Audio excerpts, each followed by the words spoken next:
It's also the body temperature of humans when, they're human.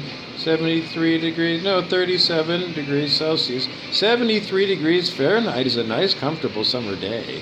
Room temperature at 73. Well, it might be just a tad hot.